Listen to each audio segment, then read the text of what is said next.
Greetings, geeks. Welcome to a very special episode 400 of Geeks in Space. I can't believe we made it this long.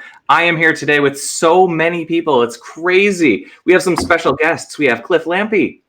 That's Dr. Cliff Lampe. That's Dr. Cliff Lampe to you. We have John Frazier. That's Mr. John Frazier to you. And we have some regular folks that you're more used to seeing. Jeff Bates. Hello. Chris DeBona. I have a master's degree. Hello. And Rob Roseboom. I prefer to be called Rob Prime now. Rob Prime. It's better than Big Rob. I think it's the same. Is it though? Is it really? Mr. Maldo, I'll begin the broadcast with the traditional move your mouse away from the bottom of the screen, please. Oh, there's no mouse connected to this computer. Oh, God. I didn't bring one. I was going to bring one, and I didn't bring one, like an idiot. So We're in hell. Let's Yep. see. Yes, there's a mouse somewhere. Just There's a mouse connected. somewhere. Hey, one of you guys talk about something on Taco Zone while I try to figure out where the mouse is. Let's have the newcomers do it. Clampy or, All right. or Frazier. All right. Well, what's I guess that the thing that I've been thinking about a lot lately are human AI teams. So for those of you who don't know me, hi, I'm Cliff. I am an academic working for the University of Michigan. And I just had a fun meeting about human AI teams. I know you guys have talked about AI on the podcast a little bit in the past, but what are you guys thinking? Is another winter coming in terms of an AI winter, or? Well, I think that we shouldn't focus on teenagers, for one. I think it seems a little weird to want an artificially intelligent teenager. Team. I'd like a regularly team. intelligent teenager. Yeah. Oh, well, that's a good idea. That's good. 'Cause it's good that you think it's a good idea. So do I think we're going for an AI winter? No. I think we're dangerously close to going to a quantum computing winter because of overblown claims. But yeah. Okay. I don't think there'll be an AI winter, but I think we're in for a long AI plateau where we discover that the universal applicability of the systems is going to be way harder than anyone possibly imagined it was going to be. Yeah, I mean, I think that's secret sauce, right? The domain of that you're trying to apply AI to has been poorly kind of studied to this point, and I think that'll matter a lot. Yes. I think it's like big data. You know, everyone's like, oh, big data, and they meant like a megabyte. You know, and it's like, so it's taken 4 or 5 years for the market to sort of mature into kind of small data. Mhm. You know, I don't know.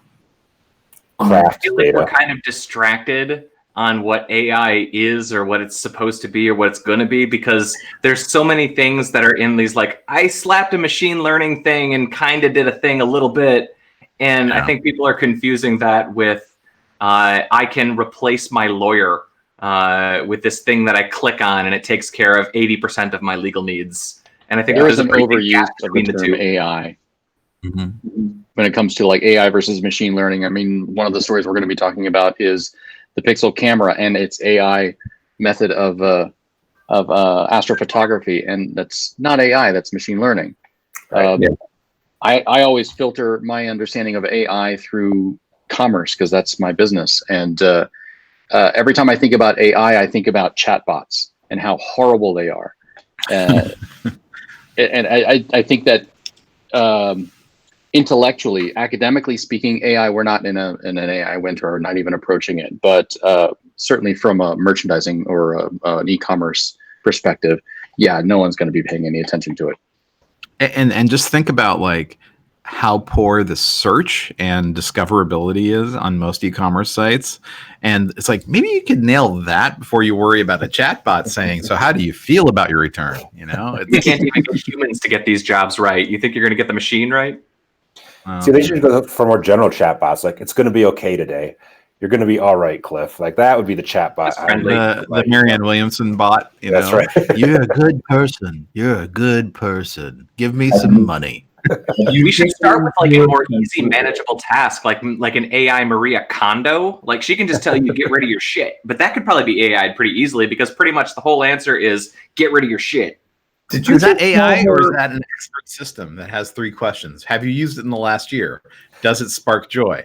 You should get rid of it. Are you a dumbass? I think it takes a picture of your bedroom and then just highlights and marks areas that you should get rid of, right? That would be. It all depends on how you configure the success metric for your Marie Kondo AI. So we're all agreed we're a long ways from having clickable lawyers, right? Well, most of the clickable lawyer stuff online is just it's just basically search and replace name of company here. Yeah. I mean, when we were doing all the paperwork for the game thing, that was all just clerky, and that's just a PHP script, swapping stuff out. I do think there's a vast amount of things like that will be replaced, that are already replaceable without AI at all, but with a decent amount of machine learning. It's going to be one of these cases where the last half of the work that's going to be done is far more difficult than we think it is. It's similar to driverless cars. Turns out that I would go a little further and say the things that are basically being replicated by stupid humans will be replicated by stupid AI very, very easily. So, like, if you're that 3,000th story about some Kardashian drama, all you're doing is paraphrasing some other story about them, right? Yeah. I think that's the kind of thing AI is going to do, and it's going to make some journalists really upset because they don't have that job paraphrasing another article. But that's not even an AI problem. Like 15 years ago, we were seeing people that could take box scores for a baseball game and just generate a summary of a. That's not there's AI. a whole. That's 100 templates and some reasonable prediction. It's a Markov generator, yeah. We're going to need to do something with all those dumb humans we're replacing. That'll be fun. Well, that's a whole different discussion. Question, right? I mean, so, the optimist in me, the tech fan fiction writer in me, basically is like, well, then they'll be able to do the interesting work. They'll be able to discover and learn and all this stuff. But then the pessimist in me, who knows all of your relatives, is like, they're probably going to get drunk. Right. Are they going to become Willy Wonka or Oompa Loompas? No, there's just going to be Thunderdomes in every city. Yeah. That's how we'll deal with stuff. Yeah, we call it Burning Man in the West Coast. Or Rust Fest. We call it Detroit in the Midwest. Rust Fest. I did like their hologram, but I did find it somewhat unbelievable that in the finale of Silicon Valley, they relied upon an investor to see a giant hologram from an airplane, which just happened to be in the right place. Serendipity, Rob. I haven't watched it yet. Yep. So I didn't listen to that part. It's charming. Preserving surprise. I would like to register a complaint that Rob is saying things without saying spoiler beforehand. Yeah, some way of doing the 400th episode there, Malda. Way to go. Man. I'll add it to the list of official complaints. Don't worry. Thank you. Fine. Well, the nice thing is all of our subscribers are on the channel, so they can just mention them directly. But not Jake. Yeah, but these are our actual Jakes. As The Jake Army. The Jake Army. So there's the first trailer for Black Widow went up today. Yeah, how was it? I didn't watch it yet because I don't care. It's overdubs of dialogue from Endgame, and it's a lot of shots from other movies mixed in with some new footage. There's some new footage. There's new footage, but there's a lot of reuse too, so it's not much. Yeah, it's different than the Star Wars thing that they put out like 2 months ago, where it was half original trilogy stuff to make you remember the movies you liked. I'm surprised Disney Plus doesn't have special trailers with just to increase subscribers. That's a nice idea, right? Yeah. I don't know that I would. Clampy gives people ideas again. Thanks, Clampy. Get me on the phone with the Disney people. I've got some ideas. Give me about your stat. It pretty much has everything you would expect from the trailer for, that movie. For a prequel of a character who they killed off. There's getting the old Russian team back together shot. There's the I'm having a gun battle while I fall from the sky shot. And for some reason, Hellboy 2.0 is in it. Yeah. Hellboy 2.0. What character is he playing in that? I was trying to figure that out myself. I don't know. Taskmaster is supposed to be the bad guy, but he's not Taskmaster. He's definitely not Taskmaster. Captain Soviet or something. I hope this doesn't sound like anti-woman. I just don't care. I mean, she died, right? It's a prequel of a character who we know is dead, although it's comics, so she's probably not actually dead. But lots of notable people have died, Chris. That doesn't mean we Red shouldn't. Guardian. We shouldn't explore her background and appreciate her. Screw those Abraham Lincoln movies. Yeah. They're just here for Oscars. you know, you're right. She is just like Abraham Lincoln. You know, they burned Joan of Arc. Who cares about her anymore? I'm just saying, it's a comic book character. It's not Joan of Arc. I do have to say that this movie feels a little inevitable, right? Like that, it feels like the studio's only making it because they have to make it. Right. Yeah.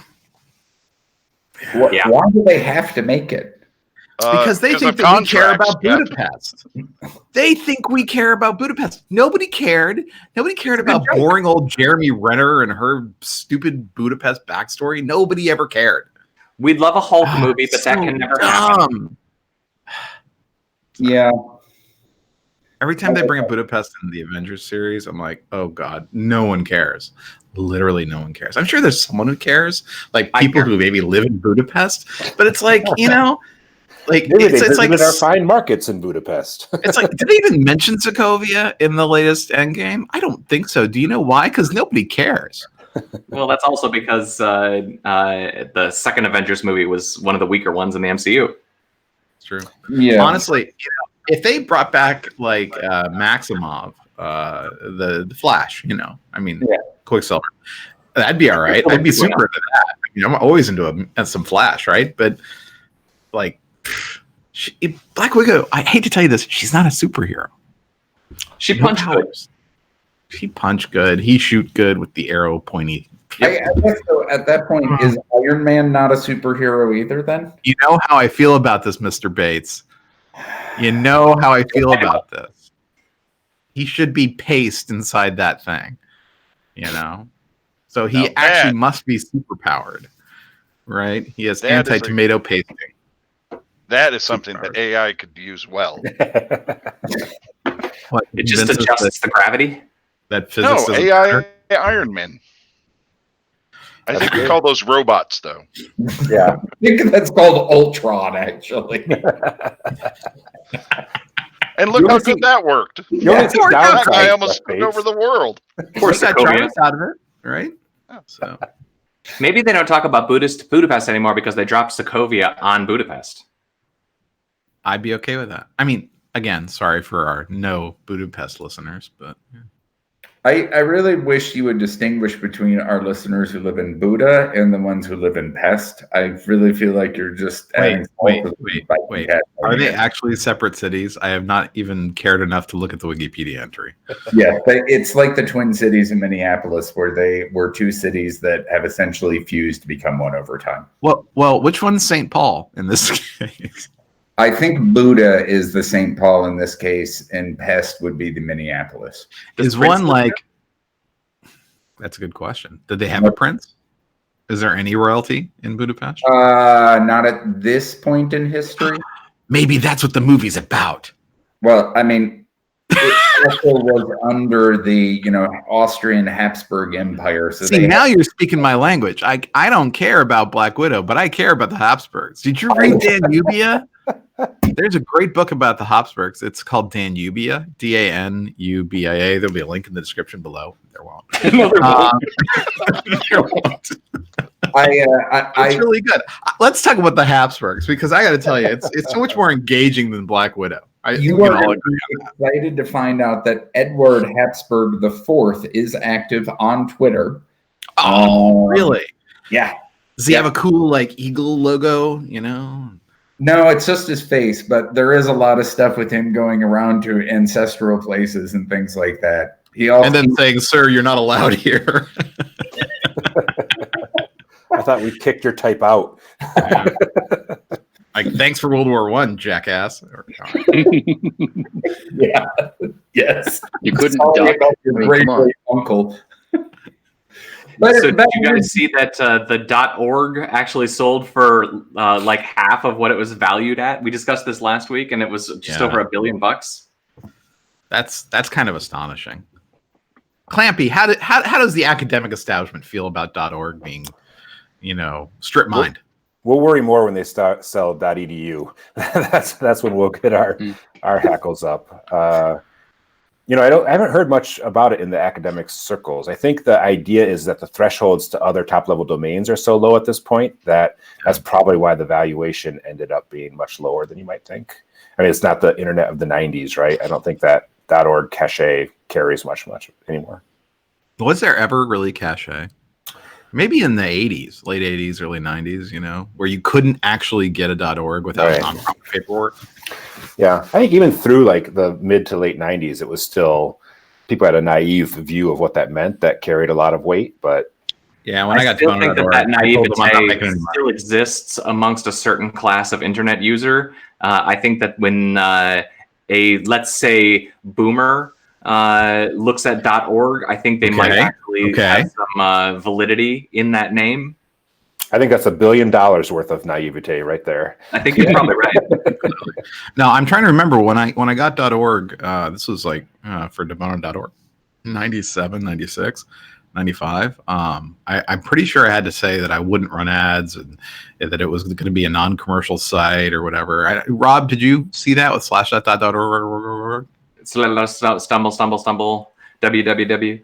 I don't recall, but there might have been like a checkbox or something that I checked without reading the license and agreement. Did you get the domain through Network Solutions, or I mean, was that long ago for you guys? Yeah, back in the day, old school. $100. $100. Right. I think technically $100 we ever spent. Yeah. So there's a cool article on Second Life. Wait, stop. Second Life still exists? That was basically what I said. Cool and Second Life in the same sentence. I know. There was a cool article, period. It was about Second Life. Is acceptable. Less cool.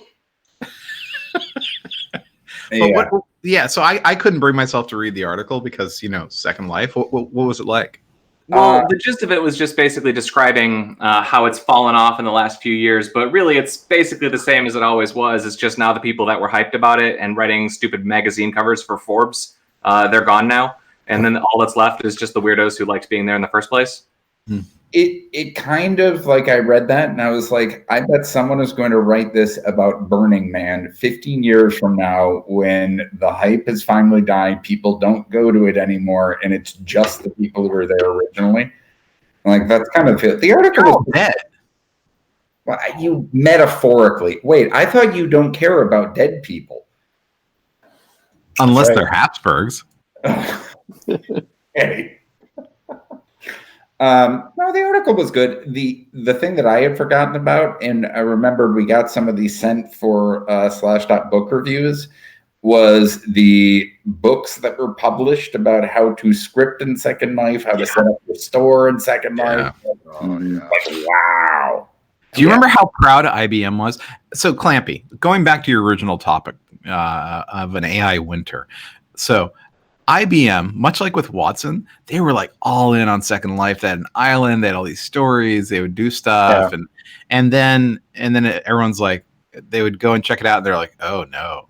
And I think that, like, Watson, they would sell Watson. You can have Watson in your help queue. You can feed your fact to Watson, and it can answer a question with a canned response. And it's like, I mean, a lot of companies, I think it was, again, one of those early hype things, right?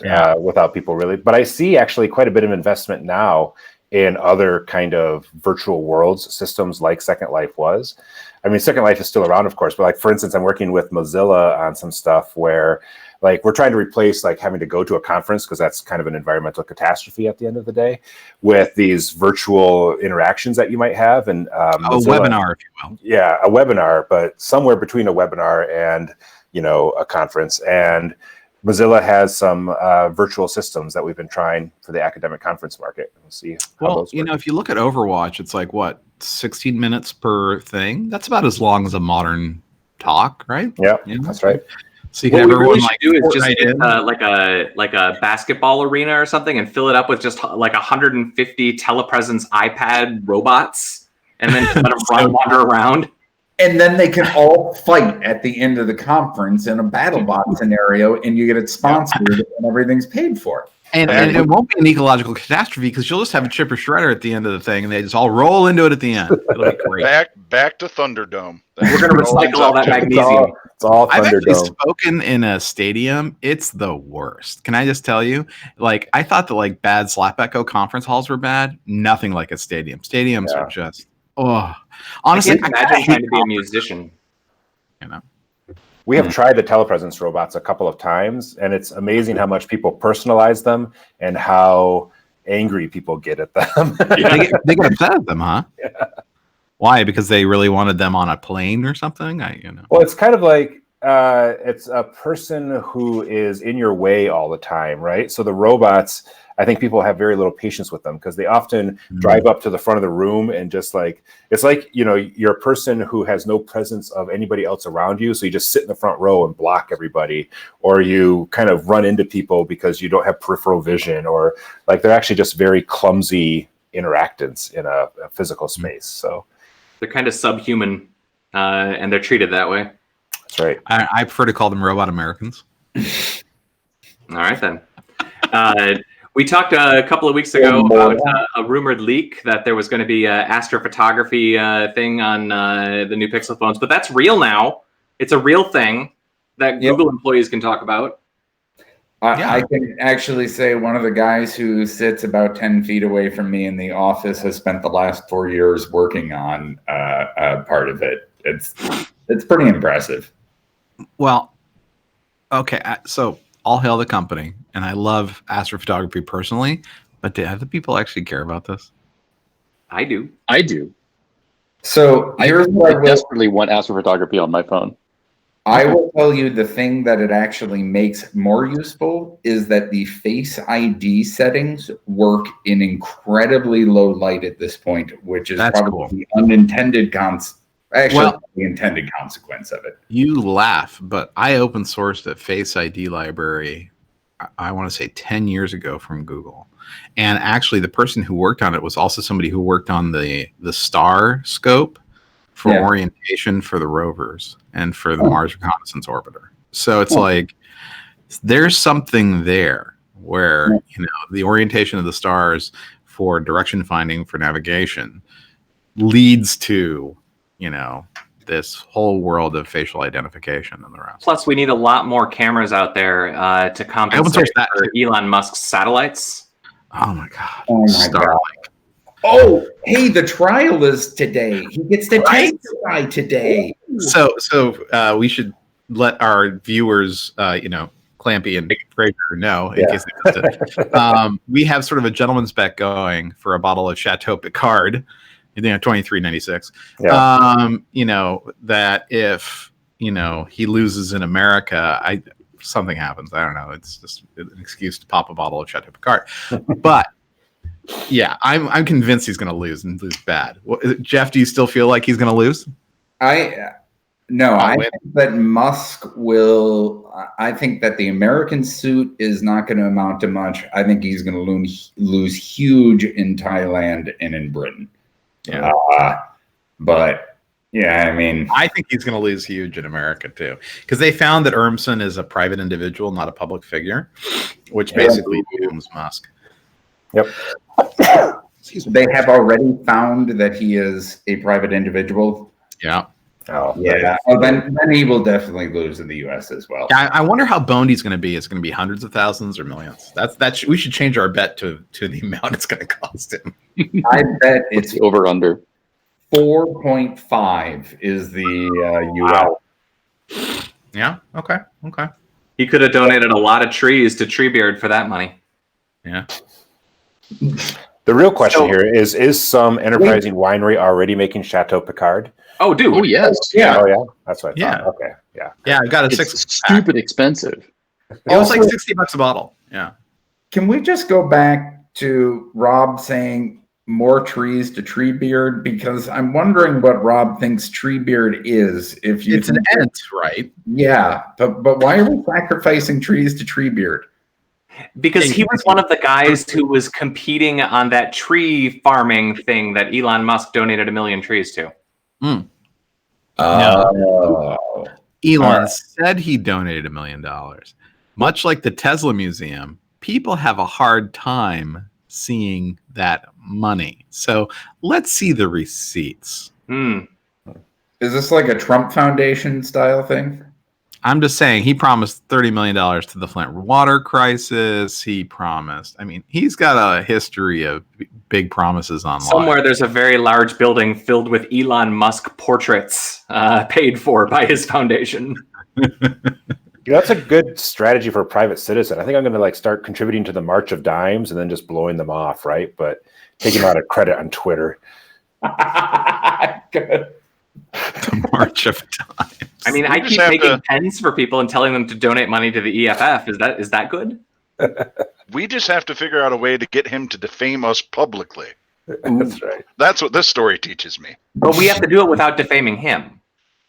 Yes, that's the tricky part. So I had one other thing on here that I just wanted to yak about because I feel weird about it. But have we talked about Bricklink?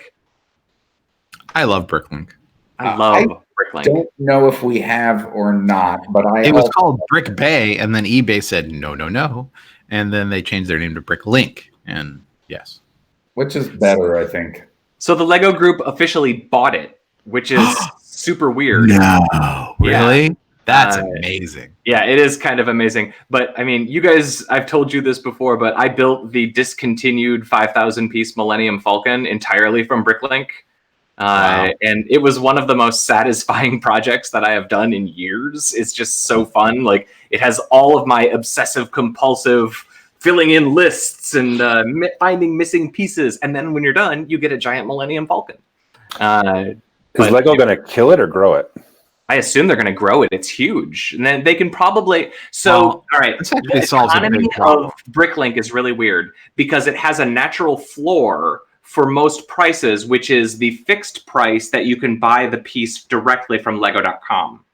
So I assume that they can just, if the two systems were to integrate, you'd be able to buy, so like certain, like larger pieces, flatter pieces tend to be cheaper directly from Lego.com, and smaller pieces tend to be cheaper from Bricklink. So if you were to be able to have a single interface, you could probably end up with a cheaper and more easy experience. I think everybody would win because the sellers still get to sell their stuff, and I would get cheaper prices with a single shopping cart.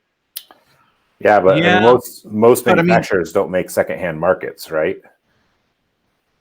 Well, I mean, Lego has been. I mean, they've had their pick of bricks or whatever online, you know. So that's not really a secondary market or a used market, but it's interesting. But you can put the thing about Bricklink that's really weird is that you can find those really obscure pieces. So, like when I was making the little light cycles, you needed the Space Police from the '80s part, right? And Bricklink was the only place you could find it, right? So I bought a pile of those, but it was like, and they were like $5 a piece. It was like no going around. And there's no way Lego's going to spin up another injection mold to give me Space Police parts. You know? On the other hand, maybe they would look at it like in the same way that Amazon does with their resellers, right? They watch what sells, they figure out where the market is, and you know, there's a couple of pieces out there, like, you know, I have, you know, like a dozen of the Star Wars UCS sets, and there's a couple of pieces that you literally can only get from discontinued Lego UCS sets, like the engines from the Tantive 4 from the original discontinued one, and people want those parts for their DIY builds. We should call them and say, look, people are literally paying $10, $15 for this part. I mean, spin up 100,000 of them; it'll cost you dollars, and think of the goodwill you would earn amongst the community. This is a classic Lampe. This is a Lampe. Yeah, I predict they kill it. Wow. I don't know. I think this is interesting. I know nothing about Bricklink, so I'm just coming into this blind. But it feels to me like they're just looking to collect some data on existing customers and the reseller market, and just buying another distribution channel. It's not that they can do necessarily better, or they just go where the customers are. I mean, I absolutely think that they can do it better because having built a 5,000 piece thing, I had to buy parts from 10 different vendors and I had to put in an order to Lego.com for the pieces that were more cost effective. This was a pain in the butt. I had to like have like multiple tabs open and going through hundreds of parts. I mean, the tools are all there. They have amazing APIs. They have tons of data in that system. You could probably integrate pretty easily into that. I'm all in. Yeah, I'd be surprised if they shut it down. Clampy might be right. They may just be like corporate suicide. But I'm trying to think of other examples where somebody has bought a reseller like this and kept it going, right? Like, well, used cars, CPOs. I mean, that's but Ford Motor doesn't. They license. Yeah, I mean, that's such a dealer network. You know, that's such a different market because of U.S. legislation. It is right. Because I'm pretty sure Rob's acquisition. Rob's done. Where they're buying it away from somebody else. Ford. Yeah. I just think that this is a weird market. It's a very tiny subset of like an eBay or an Etsy. And it's one that I don't think that without massive amounts of machine learning, I don't think that you can automate that process particularly efficiently, because this is literally people garage selling, and weighing out three pounds of Lego. I think that the closest comparison you would find would probably be any use cases in which, like, the company that made Lionel trains, for instance, bought any of the aftermarket, model train production or something, because you're talking about a niche market, but people who are obsessive within that market, like paying $50. You see this with car people though all the time. You have secondary markets for car parts, like Fur Parts in Sacramento selling off Ferrari parts that they get out of crash cars and stuff. Yeah, like one of the things that I did not know is the top Ferrari like aftermarket exhaust system is this place in Holland where we grew up. Yeah. Like completely far. I think John's onto something where they may not be buying the actual distribution, but buying the online community in this case, or the kind of e-commerce site. So it's more similar to like CBS buying Cafe Mom, right? Like they may not have a strong presence there and just be using it to kind of mine customer opinion. There's a lot of really cool opportunity for them too, because there's all the people upload their fan-built plans. And Lego has all these things about how if you can get 100,000 people to vote for your plan, then we'll make it. Well, there's your data right there. People uploaded the plan, and you can see how many people added it to their shopping cart or whatever. I mean, you can see what people want. It would be crazy lucrative. Yeah, no, I'm a subscriber to Lego Ideas, that site they've got, where they got some like cool stuff. DeLorean from Back to the Future came from, and yeah, I really like. There's a project going on to do a Bricklink Commodore 64. And they're like 60,000 votes in on getting that built, and I would love to see that. That would be so cool. That would be cool. The only other one that I had on the list is that there's a little article about JennyCam that ran through the news cycle for whatever reason, and that just cracked me up. If for no other reason than in the context of this podcast, Geeks in Space was originally put on by The Sync, which was originally, as far as I could tell, Jenny was like their other thing. Yeah. And she wasn't as successful as us. No. It was a good movie. Ed TV was a good movie. Truman Show. People really liked watching Bates brush his teeth. What can we say? Yeah. I am an exquisite. Look at those choppas. Yeah. There was a time when I wanted to put some of the conference rooms at ThinkGeek on live cam and just broadcast them all day. And great. The voyeuristic aspect of it is compelling to a lot of people. Yep. I mean, look at Twitch TV. It's just Justin TV, right? He renamed it and stuck it online, right? So, Damn. Just a pivot. Yep. The rest is history. I used to see that guy at conferences and just go like, what is he wearing? But Gentlemen, this has been episode 400. It has. And again, I'm really sorry about losing all the other episodes, but really, that we're making up on this. It's probably for the best. I mean, we said a lot of stuff that would have ended up with all of us canceled. Yeah.